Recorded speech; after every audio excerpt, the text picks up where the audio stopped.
Good morning. Uh, John McCarthy with the Chicago chapter of the Center for Political Innovation. And I might get myself in a little bit of trouble with this morning message uh, because CPI is a think tank. We're not a party, we're not a pack. We do not endorse any candidate.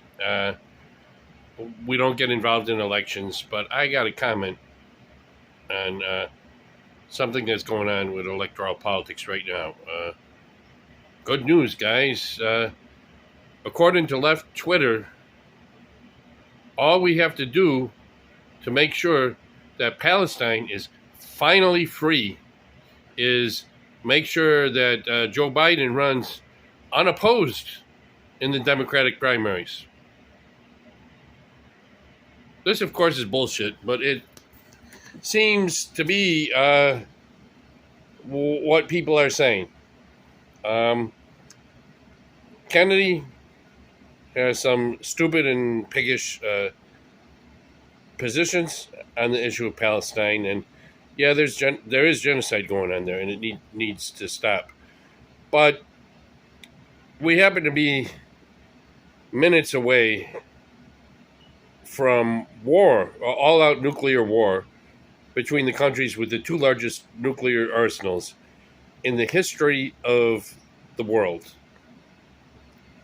and that's the primary issue facing us right now. That is the primary contradiction. And there is only one presidential campaign right now that is explaining to people how we solve the underlying issues that have caused that. Marianne is for peace, wants a Department of Peace, more to her, more power to her. She's moved closer to an anti-imperialist position. When Joe Biden decided to murder and maim children in Ukraine with cluster bombs, she came out against that. So the crisis is moving her closer in our direction. Cornel West is for disbanding NATO. He's for both sides disarmament. He's for an end to arms to Ukraine. But every single conversation he brings up about Ukraine, he has to talk about how bad Putin is. And RFK is bringing up the speech that his uncle gave, in which he said, we have to see things from the Russian point of view, and we need to come up with a system that makes everybody feel safe. And that is more important than any of these other issues. We're not endorsing him, but when he's bringing that up, when he is making the primary contradiction facing the world right now, the key plank of his campaign, and when he is bringing that issue to average working people who are not part of the anti-imperialist internet bubble, and he's bringing that perspective to them, why the heck would you start throwing rocks at him? And that's the same thing people were doing to Tulsi supporters on the internet in the last election. And when I say to Tulsi supporters, because, okay, that's why I'm so mad at this cancel RFK thing that's going on the internet, because they're not just directing it at him, they are directing it at his supporters. They're saying, if you support RFK Jr. Because you want to stop this war, that you're pro-genocide and that you want to kill Arab babies, and, they're attacking you personally, and they're not just attacking fellow leftists, internet leftists who, are soft on JFK. They're attacking the thousands and thousands of average working people who only get political around election campaigns, who are now supporting him in order to stop the war.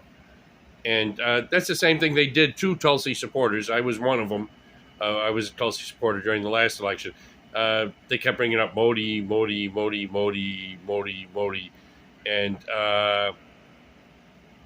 in the last 3 years, while Biden's been president, how many times have any of these people who said we can't fight to get Tulsi in the debates to talk about stopping this new Cold War and before it becomes thermonuclear, we can't fight for that because she's a secret Hindu nationalist, fascist, whatever. How many times in the past 3 years have any of these people brought up the issue of rights for Muslims in India since then, right? Maybe a couple of them have. Most of them have not, because it was all bullshit. They didn't care about that.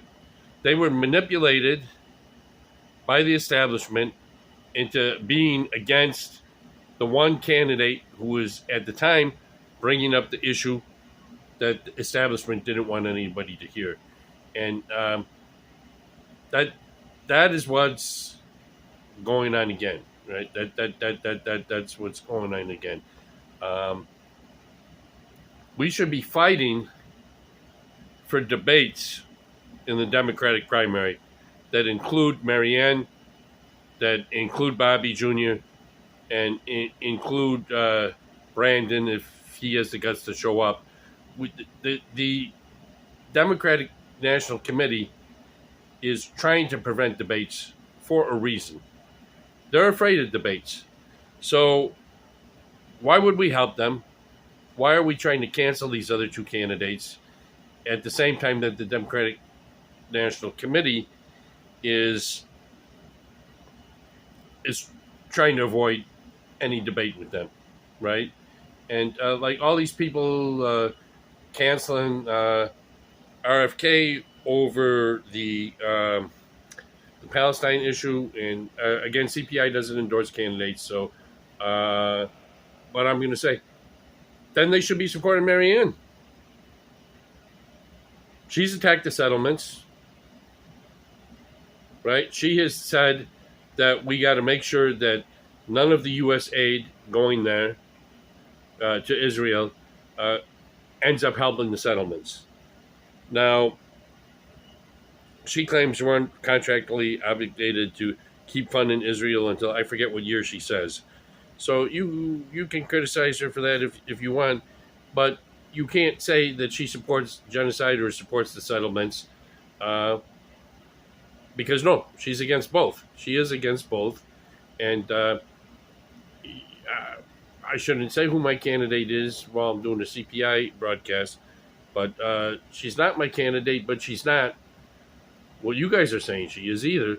And if Palestine was really your main issue in the major party primaries, she is the most pro-Palestinian.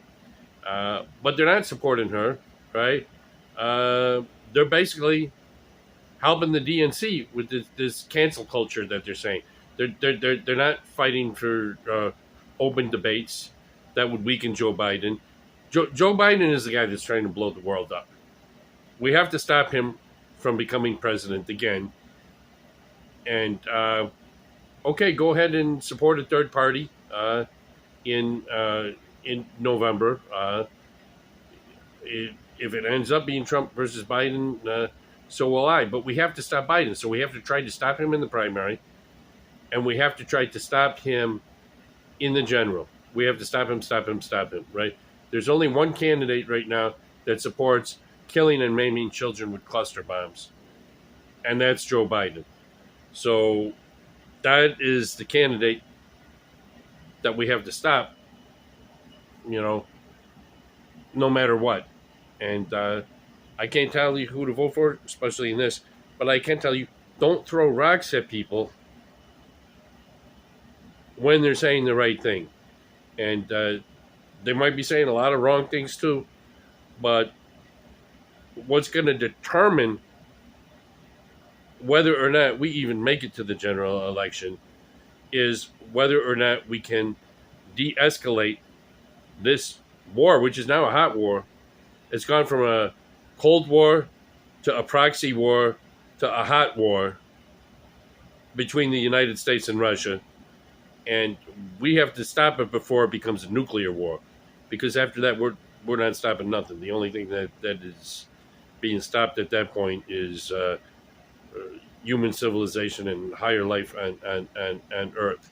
So stop canceling people. That we have many anti-imperialist candidates running against Joe Biden now. Some of them are better, some of them are worse, but they are pulling regular people into politics, not people in the anti-imperialist left Twitter online bubble.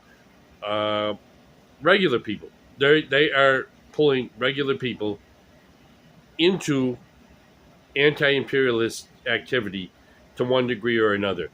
And no, these candidates are not heroes. They're not saviors. Um, I would say they're not the villains either.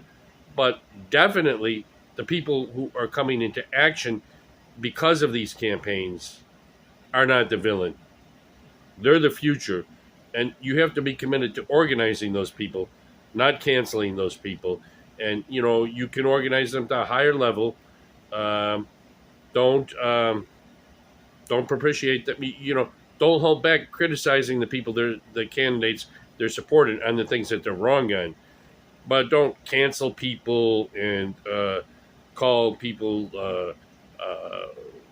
pro genocide and try to drive people away. The whole point is to build an anti imperialist coalition to stop this war while we still can. And I don't know if this qualifies for the rules for a CPI morning meeting, because I'm meddling in electoral politics, and it's not really optimistic like we're supposed to be with these messages. But in a way, it is optimistic, because what I'm ranting and raving against is pessimism. This cancel culture and edgelording on the internet, right? Trying to be the most correct, most virtuous person on the internet. That's not what's going to save us. What's going to save us is the masses coming into action against empire, and an election period is an opportunity to activate people are not who are not usually activated. It's an opportunity to win people to our perspective, and if you're trying to prove how much better you are than them, that's not gonna win them permanently to our cause. And that's the goal, is to win them permanently to our cause. And I think we can do that. I think we just have to focus on what matters instead of on trying to make ourselves feel superior. Okay, that's my message for today. All right, bye.